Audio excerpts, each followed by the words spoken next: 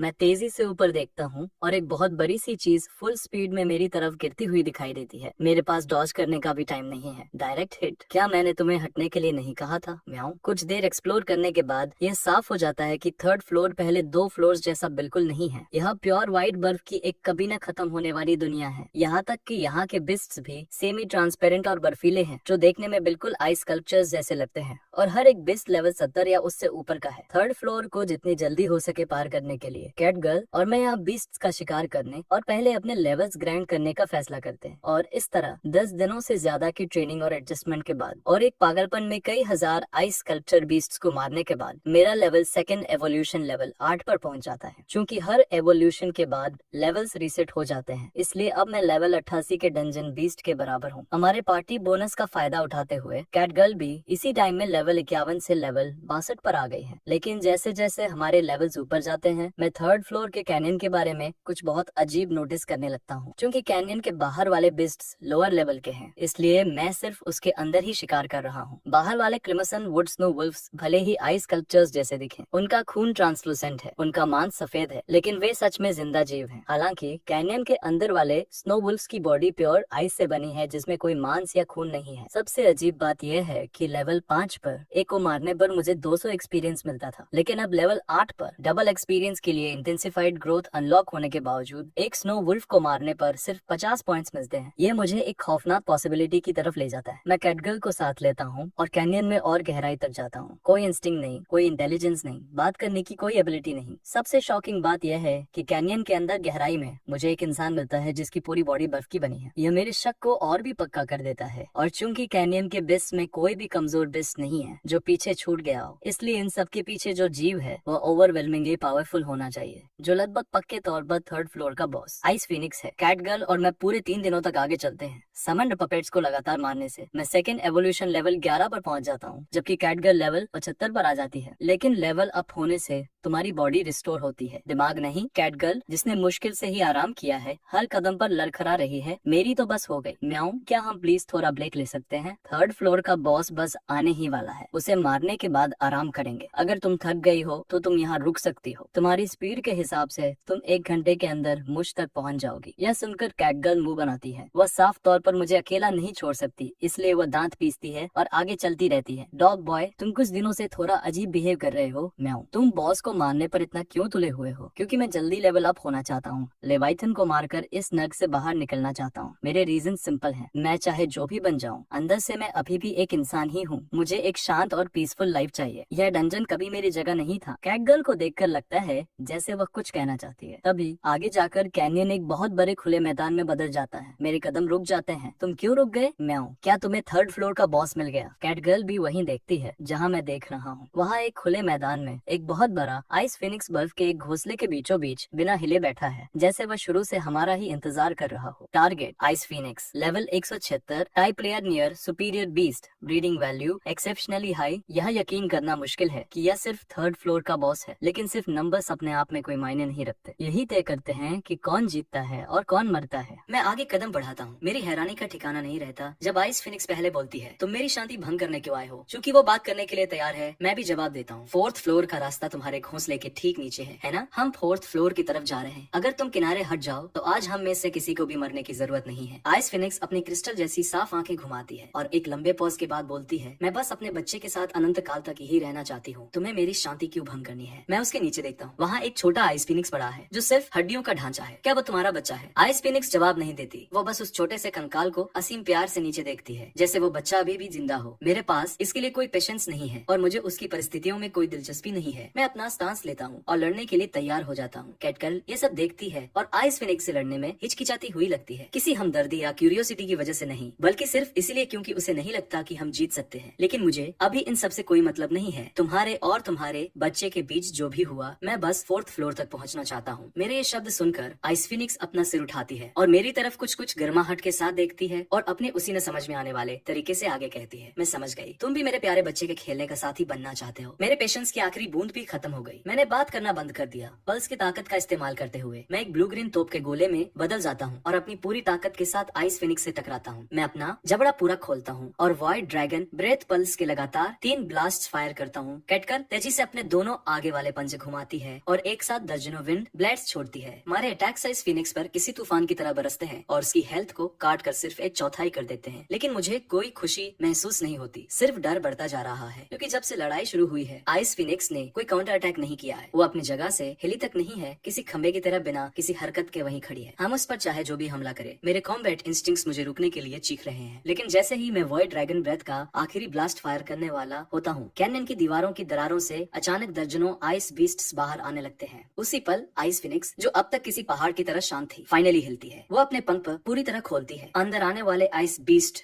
टूटकर बिखरने लगते हैं, जैसे एक एक टुकड़ा करके पिघल रहे हो, और फिर बर्फीले पानी में घुल जाते हैं, जो सीधे आइस फिनिक्स के शरीर में भर जाता है और उसकी लगभग खाली हो चुकी हेल्थ बार को एक ही पल में वापस फुल कर देता है। मेरा दिल बैठ जाता है। लगता है आइस फिनिक्स का खेल खत्म हो गया है। वो एक भयानक एक्सप्लोसिव फोर्स के साथ अपने पंख फड़फड़ाती है और एक ऐसा तूफान लाती है जिसकी कल्पना भी नहीं की जा सकती। मेरी उंगलियों और पैरों के अंगूठों से बर्फ जमनी शुरू हो जाती है और एक ही सांस में मेरा पूरा धड़ बर्फ में जम जाता है। मेरे शरीर से चेतना तेजी से गायब होने लगती है। मेरी उस धुंधलाती हुई हालत में मुझे एक आवाज सुनाई देती है, डॉग बॉय भागो, तुमने गलत अंदाजा लगाया, हम उसके सामने कुछ भी नहीं है। इसके बाद सब कुछ डार्क हो जाता है। जब मुझे होश आता है तो मुझे नहीं पता होता कि कितना टाइम बीत चुका है। मैं अपनी आंखें खोलता हूँ और पाता हूँ कि मैं अब कैनियन में नहीं हूँ। मेरे सामने एक बूढ़े हिरन जैसी कोई चीज है जो गर्म जोशी से मुस्कुरा रही है। तुम जाग गए? उस बर्फीले मैदान में एक भयानक और चीरती हुई चीख तुरंत गूंज उठती है। 1 मिनट बाद मैं जमीन पर पड़ा हूँ। मेरा दिल अभी भी जोर से धड़क रहा है और मैं हवा के लिए हाँफ रहा हूँ। मैं वापस आसमान की तरफ देखता हूँ। मुझे अभी भी यकीन नहीं हो रहा है कि इस इतने बड़े और अजीब से बीस्ट ने मुझे बेहोशी की हालत में खाया नहीं। इतना ही नहीं, उसने मुझे अपने विशाल शरीर से ढक लिया और पूरे 1 दिन और रात तक मेरा खुद से जागने का इंतजार किया। इस डंजन में अच्छे जीव भी हैं। यह उस हर बात को तोड़ देता है जो मुझे लगता था कि मुझे पता है। तो